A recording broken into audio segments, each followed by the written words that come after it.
Break के बाद एक बार फिर से आपका स्वागत है। चलिए खबरों में आगे बढ़ेंगे। दिल्ली में पिछले 2 दिनों से प्रदूषण का जो स्तर है वो काफी ज्यादा नीचे आ गया है। प्रदूषण कम होता देखकर 14 दिन बाद में दिल्ली से ग्रेफ 4 हटा दिया गया है। अब शहरों में कंस्ट्रक्शन वर्क और साथ ही ट्रकों की एंट्री पर रोक हट गई है, लेकिन BS3 पेट्रोल और BS4 डीजल वाहनों पर बैन अभी भी लागू रहेगा।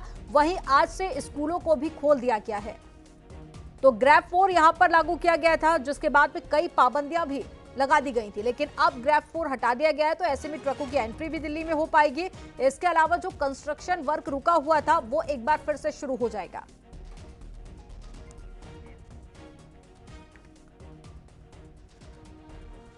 चैम्बर में तब्दील होती दिल्ली को वायु प्रदूषण से थोड़ी सी राहत मिली है। दिल्ली में वायु प्रदूषण का स्तर थोड़ा सा कम हुआ है, जिसके चलते ग्रेफ 4 के नियमों को हटा लिया गया है।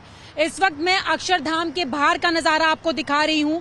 आपको बता दूं कि ग्रेफ 4 के नियम को हटाने के बाद अब जो जरूरी सामान और अन्य सामान वाले डीजल पेट्रोल के जो ट्रक हैं उनको दिल्ली में प्रवेश मिल सकेगा।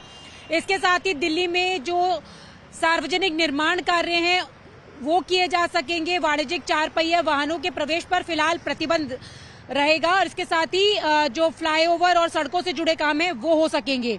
हालांकि ग्रेफ 1 से 3 के तहत आने वाले सारी पाबंदियां पहले की तरह लागू रहेंगी। BS3 और BS4 इंजन वाले वाहनों को भी अभी इससे छूट नहीं मिली है। वायु प्रदूषण की रोकथाम को लेकर हॉटस्पॉट के निर्माणाधीन जो स्थल हैं उनका निरीक्षण और सावधानी बरतने के निर्देश दिए गए हैं और इसके साथ ही जो इन नियमों का पालन नहीं करेगा उन पर सख्त कार्रवाई की जाएगी। और जिस तरीके से दिल्ली में वायु का प्रदूषण का स्तर जो है वो थोड़ा सा कम हुआ है, इसके चलते आज से देश की राजधानी दिल्ली में स्कूल भी खुल जाएंगे।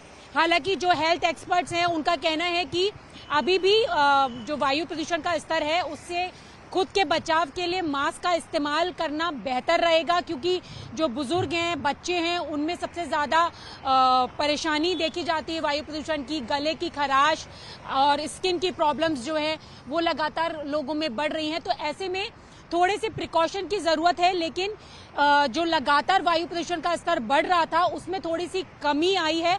और अगर आप देखें तो अब आपको दिखाई भी दे रहा होगा, जो चीजें पहले वायु प्रदूषण के बढ़ते स्तर के चलते विजिबल नहीं थी वो थोड़ी सी अब विजिबल होने लगी हैं और थोड़ी सी जो वायु प्रदूषण की लेयर है वो कम हुई है।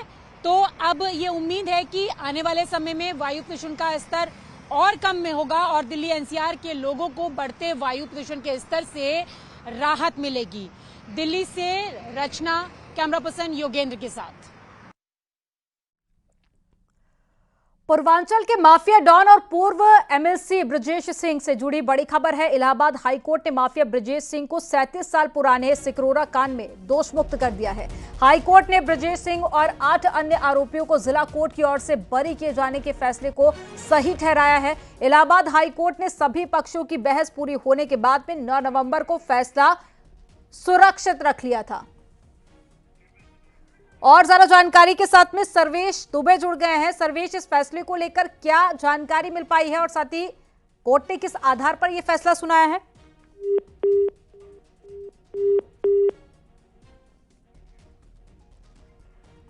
तो सर्वेश से संपर्क टूट गया है। देखिए, ये जो पूरा मामला है ये 37 साल पुराना मामला है, जिसमें ब्रजेश सिंह पर कई गंभीर आरोप भी लगे थे और ऐसे में अब जो पीड़ित पक्ष है उनकी तरफ से कहा गया है कि हाईकोर्ट का ये फैसला है, लेकिन अब इसे सुप्रीम कोर्ट में चुनौती दी जाएगी, लेकिन इस पर पहले विचार किया जाएगा।